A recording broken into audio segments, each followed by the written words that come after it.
چې څوک د رمضان المبارک په میاشت کې روجی نیسي، عبادتونه کوي، ذکرونه کوي، تلاوتونه کوي، رب ذوالجلال به 15 انعامات کوي، 15 خصوصی کرمونه پې کوي. حضرت جابر رضی اللہ تعالی عنہ مبارک فرمائی چې رسول پاک صلی اللہ علیہ وسلم مبارک فرمائی چې رب ذوالجلال زما امت تا د رمضان المبارک په میاشت کې 15 داسې سيزونه ورکړي چې زمانه مخکې دا 15 سيزونه چاته نه دي ورکړي. حضرت جابر رضی اللہ تعالی عنہ مبارک فرمائی چې رسول پاک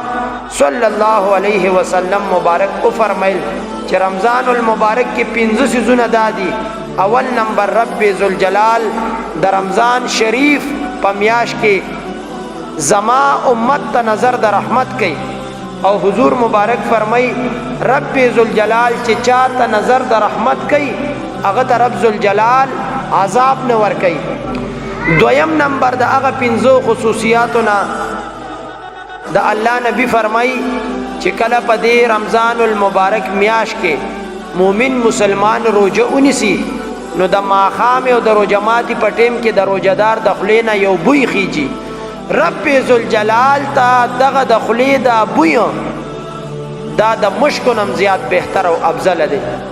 او دغه شان دریم نمبر کم انسان چې د رمضان المبارک په میاشت کې روزي نسی نو دروازه او د شپې دغه روزهدار د پاره فرشتي د رب ذوالجلال په دربار کې د دې روزهدار د پاره د مغفرت دعاګانې غواړي چې رب دې انسان ته مغفرت او بخشش ورته نصیب کولې چې دې په رمضان شریف کې روزي نیسي. نو رب ذوالجلال دې مونږ او تاسو لم د رمضان شریف د خپل د روزو نیولو توفیق را نصیب کړي، او رب ذوالجلال دې دغه فرشتي چې زمونږ په حق کې د روزهدار په حق کې دعاګانې غواړي رب ذوالجلال دې زمونږ په حق کې د دې د دعاګانې قبول او منظور کړي. دغه رنګه 15 نمبر حضرت جابر رضی اللہ تعالی عنہ مبارک فرمائی چې رسول پاک فرمایلی دي چې کوم انسان پر رمضان المبارک کی روزی نسی نو رب ذوالجلال جنت کې جنت حورو علمانو توي چې زما بندگانو د پاره دا جنت مزین کې، جنت ورته خسته کې، جنت ورته خپل کې،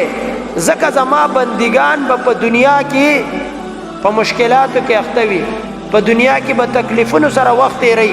خو چې جنت تراشي جنت ورته خسته کې، مزین کې، مزیدار کې ورته چې دلته بیا پر راحت کې په جنت کې اوسېږي او خپل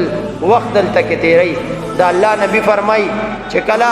د رمضان المبارک میاشت وي زما امت باندې رب ذوالجلال 15 انعامات کړي. 15 نمبر انعام دا دی حضور مبارک فرمای چې رب ذوالجلال با د رمضان شریف په میاشت کې دا ټول مؤمنان مسلمانان به د رمضان شریف په میاشت کې دې ټولو ته به مغفرت نصیب کړي. یو کس پاسې دو د الله د نبی په دربار کې عرض کوي اے د الله محبوبا دا تاسو چو فرمایل چې د رمضان شریف په آخره کې با رب ذوالجلال مؤمنان مسلمانان ټولو ته بخشش او مغفرت نصیب کړي، ولدا به د ليله القدر شپه وي. دا الله نبی ورته فرمای دا د ليله القدر شپه نه ده، تا ته پته نشته چې کله یو مزدور مزدوری وکي نو دته دغه مزدوري اجرت او پیسې او عوض ملاویږي ورته کنه ملاویږي. وای دغه کس عرض کو چې اے د الله محبوبا چې کله یو کس مزدوری وکي نو دغه مزدور ته خپل مزدوری او خپل اجرت او پیسې او عوض ورته ملاویږي. دا الله نبی ورته فرمای د رمضان شریف د خپل میاشت کله تیر شي او پدې کې مؤمن مسلمان عبادتو کې روزي پکې ونیسي، ذکرونه تلاوتونه منځونه مزدوریو کا چې کله دې مزدوریو کې رب ذوالجلال دته داغه اجرت ورکي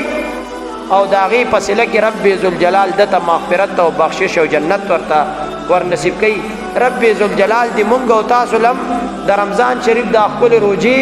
صحیح معنو کې د نیولو توفیق را نصیب کړي، او رب ذوالجلال دې مونږ او تاسو لپاره کې د نیک عمل کولو توفیق اگر نصیب کړي.